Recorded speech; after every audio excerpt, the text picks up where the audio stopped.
Hello everyone, स्वागत है आप सभी का एक बार फिर से मनी कैम क्लासेस में। और हम लोगों ने रेडॉक्स रिएक्शन फर्स्ट ईयर की सीरीज में शुरू किया था और उसी को आज कंटिन्यू कर रहे हैं। एक लेक्चर आ चुका है, इसका ये दूसरा लेक्चर है। तो सबसे पहली बात तो अगर आपने फर्स्ट लेक्चर नहीं देखा है तो वहाँ पे इंट्रोडक्शन पार्ट है इस चैप्टर का कि ऑक्सीडेशन और रिडक्शन बेसिकली क्या होते हैं और कैसे प्रोसेस है ये, तो वहाँ पर ये सारी बातें हम लोगों ने की हैं। और आज का जो लेक्चर है दूसरा लेक्चर है, अभी अभी चैप्टर शुरू हुआ है, तो मैक्सिमम शेयर करिएगा इन वीडियोस को। और इसी के साथ में इस वीडियो को क्या करते हैं शुरू करते हैं। ठीक है, तो चलिए भाई, इस वीडियो में हम लोगों को आज के लेक्चर में करना क्या है, काफी कुछ करने का बना के रखा है मैंने कि आज वहां तक तो पहुंचेंगे। सबसे पहली बात तो ये दो टॉपिक खत्म करेंगे, जब जो है ऑक्सीडाइजिंग एजेंट क्या होते हैं और रिड्यूसिंग एजेंट क्या होते हैं। ठीक है, इन दो टॉपिक्स को पहले कवर कर लो। उसके बाद में हम लोग चलेंगे किस पर कि ऑक्सीडेशन नंबर होती क्या है। ठीक है, बेसिक आइडिया ऑक्सीडेशन नंबर का। देखिए, एक ऐसा टॉपिक है जिसको अगर आपने फील करके पढ़ लिया तो आपको लाइफ टाइम के लिए समझ में आ जाएगा, और अगर आपने नहीं पढ़ा तो आपको कभी नहीं आएगा। आप बस रूल याद करोगे और वो रूल भूल जाओगे तो ऑक्सीडेशन नंबर नहीं निकलेगी। लेकिन अगर आपने क्या किया, इस टॉपिक की डेप्थ पढ़ ली एक बार, तो आपको किसी नियम की जरूरत नहीं है। चाहे जितना आप नियम लिखे हैं किताबों में 7, किसी में 8, किसी में 5, चाहे जितने आप पढ़ते जाओ, लेकिन अगर आपने इसका बेसिक नॉलेज ले लिया तो आपको मैं बता रहा हूं किसी भी आपको रूल की जरूरत नहीं पड़ेगी। आप बस मॉलिक्यूल को देखोगे और उसके जिस जो भी एलिमेंट उसके अंदर हैं उन सब की ऑक्सीडेशन स्टेट आप बता दोगे विदाउट एनी रूल। ठीक है, तो चलिए भाई शुरू करते हैं कि ऑक्सीडाइजिंग एजेंट और रिड्यूसिंग एजेंट क्या होते हैं। तो सबसे पहली बात, अगर आपने ऑक्सीडेशन पढ़ा है तो आपको पता होगा कि ऑक्सीडेशन क्या होता था। 4 क्राइटेरिया थे। ठीक, कौन कौन से 4 क्राइटेरिया? ऑक्सीजन का जुड़ना, हाइड्रोजन का निकलना, इलेक्ट्रॉन का लॉस और ऑक्सीडेशन नंबर में इंक्रीमेंट। ठीक है, ऑक्सीडेशन नंबर का बढ़ना। जहां पे ऑक्सीडेशन नंबर वाला क्राइटेरिया तो तभी सीख पाएंगे जब पहले हम लोग ऑक्सीडेशन नंबर सीख ले। तो चलिए भाई, इन 3 जो शुरुआत के 3 बचे उनके बिहाफ पे बात करते हैं। तो सबसे पहले नंबर पे, अगर ऑक्सीजन को ऐड जो करवाएगा वो ऑक्सीडाइजिंग एजेंट होगा। भाई एजेंट का काम क्या होता है? ऑक्सीडेशन करवाना। तो अगर ऑक्सीजन का जुड़ना ऑक्सीडेशन है, तो अगर हम लोग कह दें कि दे प्रोवाइड ऑक्सीजन, ये ऑक्सीजन प्रोवाइड करते हैं, ला करके ऑक्सीजन प्रोवाइड करते हैं कि जाओ भाई जुड़ जाओ जा करके, तो क्या करवा देते हैं? तो ये क्या करवा देते हैं? ये ऑक्सीडेशन करवा देते हैं। That's why they are oxidising agent. दूसरी बात अगर कहें तो ऑक्सीजन का जुड़ना था, साथ में हाइड्रोजन का क्या करना था? रिमूव होना था। हाइड्रोजन कहीं से निकल जाए तो वो क्या था? ऑक्सीडेशन था। ठीक है, यही तो पढ़ा था। तो चलिए भाई, अगर हमारा ऑक्सीजन जुड़ा आकर के तो इन्होंने क्या किया? प्रोवाइड कराया ऑक्सीजन को। अगर कोई स्पीसीज है और वो क्या करते, दे रिमूव्स हाइड्रोजन। ठीक है, अगर कोई ऐसी स्पीसीज आई जिसने हाइड्रोजन को क्या कर लिया? रिमूव कर लिया, तो वो भी क्या काम करेगी? ऑक्सीडाइजिंग एजेंट का काम करेगी। ठीक है, चलिए बहुत ध्यान से देखिएगा, आसान सा टॉपिक है ये सारे के सारे। और तीसरा क्राइटेरिया क्या था? तीसरा क्राइटेरिया था कि इलेक्ट्रॉन का लॉस हो जाए। ठीक है, अगर इलेक्ट्रॉन चला गया तो ऑक्सीडेशन हुआ। तो इलेक्ट्रॉन, मैंने लास्ट वीडियो में बताया है कि ये ऐसा नहीं हो सकता कि इलेक्ट्रॉन चला गया और फ्री इलेक्ट्रॉन घूमने लगा। ऐसा नहीं होता है। इलेक्ट्रॉन तभी लूज होगा जब कोई इलेक्ट्रॉन का गेनर उसके पास में मौजूद हो, यानी कि दे आर इलेक्ट्रॉन एक्सेप्टर। ठीक है, ये इलेक्ट्रॉन के क्या होते हैं? एक्सेप्ट करने वाले होते हैं, यानी कि इलेक्ट्रॉन को ले लेते हैं। बात करते हैं इनकी रिड्यूसिंग एजेंट की। तो रिडक्शन पहले याद करो, 4 क्राइटेरिया रिडक्शन के। सबसे पहला हाइड्रोजन का जुड़ना, दूसरा ऑक्सीजन का निकलना, तीसरा इलेक्ट्रॉन का गेन होना, और चौथा ऑक्सीडेशन नंबर का घट जाना। ठीक है, यही तो 4 पढ़े थे। तो इसका सबसे पहली चीज क्या आ जाएगी कि दे प्रोवाइड क्या? हाइड्रोजन। ये किसको प्रोवाइड करते हैं? हाइड्रोजन को प्रोवाइड करते हैं जुड़ने के लिए। दूसरी बात क्या होगा? दे रिमूव्स ऑक्सीजन। ये किसको रिमूव करते हैं? क्योंकि ऑक्सीजन रिमूव होगा तभी रिडक्शन होगा। और तीसरी बात क्या? अगर इलेक्ट्रॉन का, ये वाले थे इलेक्ट्रॉन एक्सेप्टर, और रिडक्शन क्या है? इलेक्ट्रॉन का क्या होना? इलेक्ट्रॉन का गेन होना। तो इलेक्ट्रॉन गेन तो तब होगा जब कोई सामने वाला ले ले। ठीक है, जब कोई सामने वाला दे दे आकर के आपको, तो दे आर इलेक्ट्रॉन डोनर। देखो जस्ट उल्टा है ना। ठीक है, ये ऑक्सीजन को प्रोवाइड करते हैं, ऑक्सीडाइजिंग एजेंट है। हाइड्रोजन को रिमूव करते हैं, इसलिए ऑक्सीडाइजिंग एजेंट है। इलेक्ट्रॉन को ले लेते हैं, ठीक है, इलेक्ट्रॉन को एक्सेप्ट कर लेते हैं, तो जिसके पास से इलेक्ट्रॉन को एक्सेप्ट करेंगे उसका ऑक्सीडेशन करवा देंगे, उसका लॉस हो गया ना इलेक्ट्रॉन का। तो क्या है? They are electron acceptor. चलिए यहां पर आइए, तो क्या है? They provide hydrogen. हाइड्रोजन को प्रोवाइड करेंगे तो रिडक्शन करवाएंगे, ऑक्सीजन को रिमूव करेंगे तो रिडक्शन करवाएंगे। और तीसरी बात, दे आर इलेक्ट्रॉन डोनर। ये इलेक्ट्रॉन को डोनेट करने की टेंडेंसी रखते हैं। तो अगर इलेक्ट्रॉन को देंगे तो सामने वाले को क्या मिलेगा? गेन होगा इलेक्ट्रॉन्स का, और इलेक्ट्रॉन का गेन होगा तो क्या होगा? रिड्यूसिंग एजेंट होंगे। चलिए ब्रह्मास्त्र की बात करें। ठीक है, ये एक नया वर्ड है, हर जगह जो बात हर जगह लग जाएगी उसको मैं ब्रह्मास्त्र कह देता हूं। ठीक है, तो ब्रह्मास्त्र की बात क्या है कि देखिए, ऑक्सीडेशन और रिडक्शन होना, यानी कि इलेक्ट्रॉन का गेन और इलेक्ट्रॉन का लॉस होना कंपटीटिव प्रोसेस होता है। यानी कि अगर हमने कहा, एक एग्जांपल दे रहा हूं कि Zn लिया और Cu लिया, हमने कहा कौन इलेक्ट्रॉन देगा, तो Zn इलेक्ट्रॉन देगा और Cu इलेक्ट्रॉन को एक्सेप्ट करेगा। लेकिन अगर हमने Cu ले लिया और साथ में Ag ले लिया, ठीक है, तो Cu इलेक्ट्रॉन को क्या करेगा, लॉस करेगा, और Ag इलेक्ट्रॉन को क्या करेगा, एक्सेप्ट करेगा। ठीक है, तो एक कंपटीटिव होता है। आपने क्लास 10th में पढ़ी होगी इलेक्ट्रोकेमिकल सीरीज, ठीक है, इस साल भी पढ़नी है, इस साल भी पढ़ाऊंगा। तो इलेक्ट्रोकेमिकल सीरीज में जो ज्यादा रिएक्टिव होता है, जो ज्यादा रिएक्टिव है वो इलेक्ट्रॉन को जल्दी लूज करता है। तो कंपटीटिव होने का मतलब समझे कि मैं क्यों बताने लगा बीच में कि कंपटीटिव होते हैं। कंपटीटिव होने का मतलब बच्चों ये है कि जब भी हमारे पास में इलेक्ट्रॉन का लॉस या गेन होगा, ठीक है, ध्यान से सुनना इस बात को, जब भी इलेक्ट्रॉन का लॉस या गेन होगा तो सामने वाले के नेचर पे डिपेंड करेगा। ठीक है, कि सामने वाला हमसे ज्यादा इलेक्ट्रॉन देने की टेंडेंसी तो नहीं रखता है। तो कहने का मतलब यह है कि हम कैसे जानेंगे कि कौन ऑक्सीडाइजिंग एजेंट है और कौन रिड्यूसिंग एजेंट है। तो ऑक्सीडाइजिंग एजेंट वो हैं जो खुद क्या हो जाएं, खुद रिड्यूस हो जाते हैं। किसी भी रिएक्शन में खुद क्या हो जाते हैं, रिड्यूस हो जाते हैं। देखो, अगर ऑक्सीजन प्रोवाइड की, ऑक्सीजन को छोड़ दिया, ऑक्सीजन को छोड़ दिया तो रिड्यूस हो गए।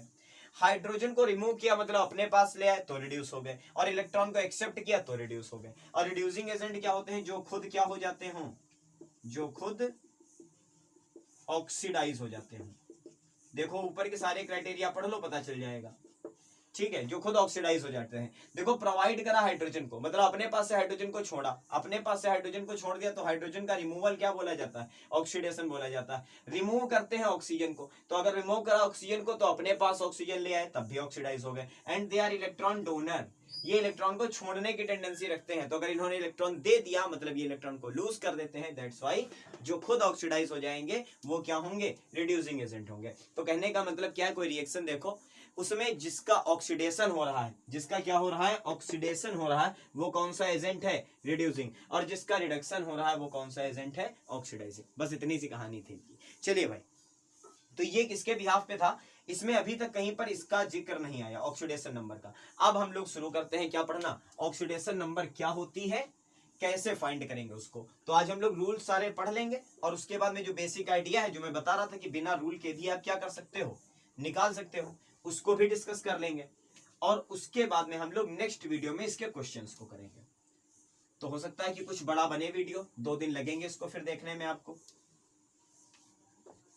2 दिन नहीं मतलब 2 बार में देख पाओगे। वैसे कोशिश करा करिए, ये सलाह है कि एक वीडियो जो शुरू करिए उसको पूरा देखिए, कॉपी पेन ले करके बैठिए, जो जो बातें बताता हूं, जो जो चीजें नीड है उन चीजों को लिखा करिए साथ में। अगर आप कोई एक चीज लिख लेते हो वीडियो को देखते हुए, क्योंकि ऐसा होता है सोशल साइट्स पर या फिर ऑनलाइन क्लासेस आजकल चल रही हैं, तो ऑनलाइन क्लासेस चले और चाहे क्या हो, चाहे आप यूट्यूब पर पढ़ रहे हो, चाहे आप अनअकैडमी पर पढ़ रहे हो, और चाहे आप किसी भी ऐसे प्लेटफॉर्म पे हो, अगर आपने वीडियो देखा आपको सब समझ में आएगा, हाँ बहुत बढ़िया चल रहा है, सब समझ में आ रहा है। उसके बाद में वीडियो देखने के 1 घंटे बाद पूछा जाए तो सब गायब हो चुका होगा। तो पेन और कॉपी लेकर के बैठने की आदत डालिए अपने साथ। चलिए भाई शुरू करते हैं। ऑक्सीडेशन स्टेट, ऑक्सीडेशन स्टेट या ऑक्सीडेशन नंबर, ठीक है, ऑक्सीडेशन स्टेट या फिर ऑक्सीडेशन नंबर। तो अगर मैं पहले बुक वाली डिफिनेशन लिखूंगा, ठीक है, कि डिफाइन क्या कर सकते हो, तो ये होता क्या है, oxidation number of an atom, OS लिखूंगा आप, ठीक, oxidation state of an atom, किसी भी एटम की जो ऑक्सीडेशन स्टेट होती है in a molecule is defined as, in a molecule, word को अंडरलाइन करो, क्या लिखा, इन अ मॉलिक्यूल। जब तक का मॉलिक्यूल का निर्माण नहीं हुआ, जब तक कि उसने कंबाइन होकर के कुछ नहीं बनाया, तब तक ऑक्सीडेशन स्टेट का कोई लेना देना नहीं है। ये अभी रूल्स पढ़ाऊंगा तब वहां पर भी आएगा, ठीक है, कि oxidation state of an atom in any molecule is defined as a formal charge on any atom, किसी भी एटम के सर पर आने वाला कौन सा, फॉर्मल चार्ज, ठीक है, जो कि क्या हो, in of any atom in any ionic और कोवेलेंट कंपाउंड, ठीक है।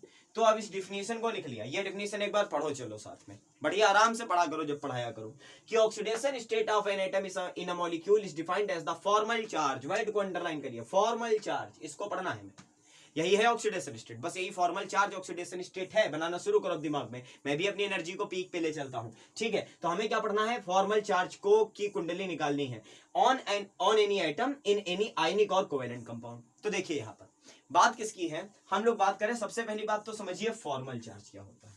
ठीक है, फॉर्मल चार्ज जब भी पढ़ाया जाएगा तो ये कहा जाएगा कि ये कैसा होता है, इमेजिनरी चार्ज होता है, जबकि इमेजिनरी चार्ज नहीं होता। ये फॉर्मल चार्ज का मतलब होता है small value of charge, small value of any charge. Any charge का मतलब है कि पॉजिटिव हो या फिर निगेटिव हो, लेकिन वो वैल्यू पूरी नहीं होगी, यानी कि पूरा का पूरा इलेक्ट्रॉन उस पर शिफ्ट होकर के नहीं गया होगा। इस चीज को आप यहां से समझिए कि मैंने एक और चीज लिखी, एनी आयनिक और कोवेलेंट कंपाउंड।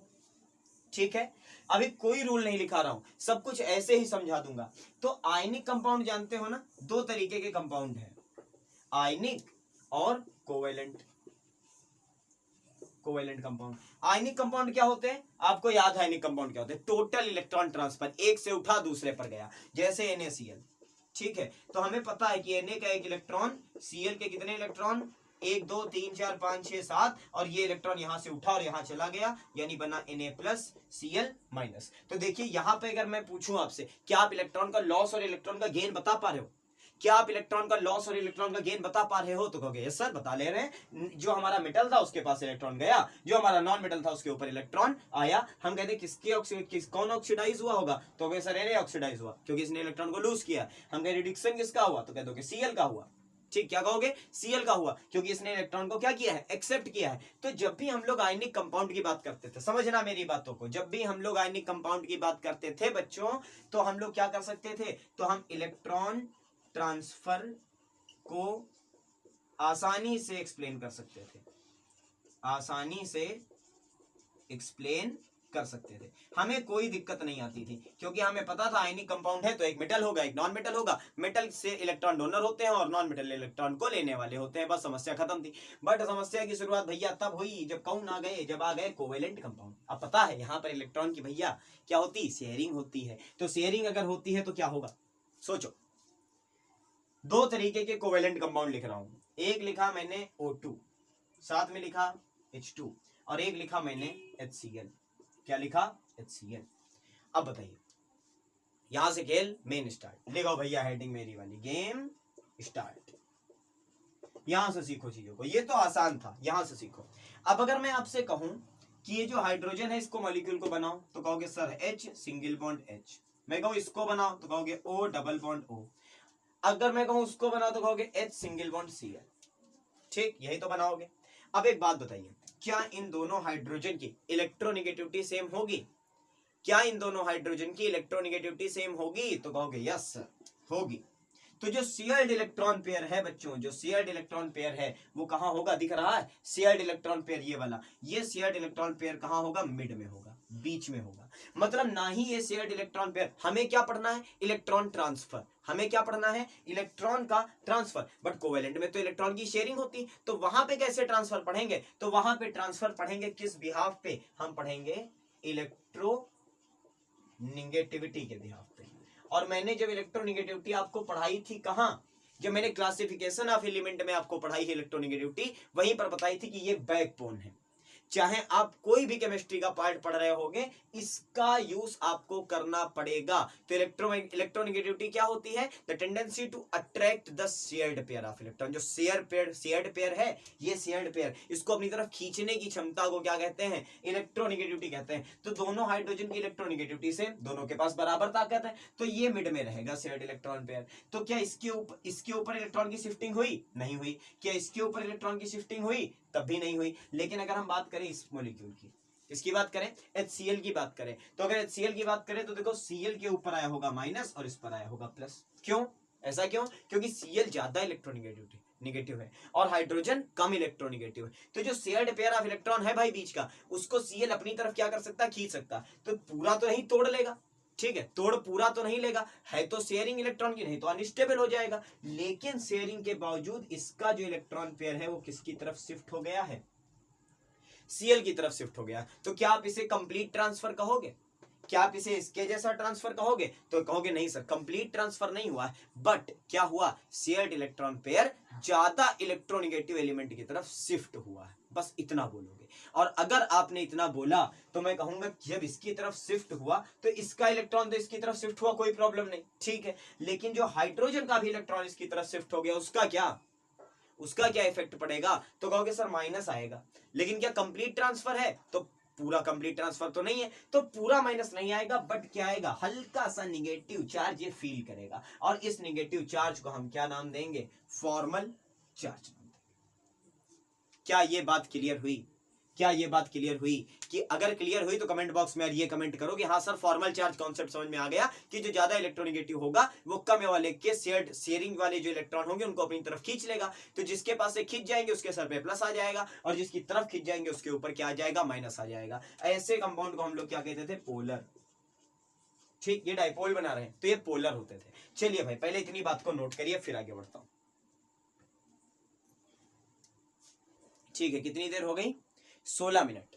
चलिए कोई नहीं, जितनी लंबी जा रही वीडियो जाने दो, लेकिन रूल्स तो आज पढ़ के हटेंगे। हटाऊं? तो ये बेसिक कॉन्सेप्ट था। अब इसको हम लोग कब कंटिन्यू करेंगे, अगली वाली वीडियो में कंटिन्यू करेंगे। वहां पे हम लोग दो तरीके से पढ़ेंगे, रूल्स आज पढ़ रहे हैं, रूल्स भी पढ़ेंगे, सारे क्वेश्चन को लगाएंगे एक रूल से और एक किससे, बेसिक कॉन्सेप्ट से। बेसिक कॉन्सेप्ट मतलब इलेक्ट्रोनेगेटिविटी वाला कॉन्सेप्ट, ठीक है। तो अगर ऐसे पढ़ोगे तो आपकी दोनों चीजें क्लियर रहेंगी। तो फिलहाल तो आप क्या करो, जो थ्योरेटिकल पार्ट है आज वो खत्म कर रहा हूं।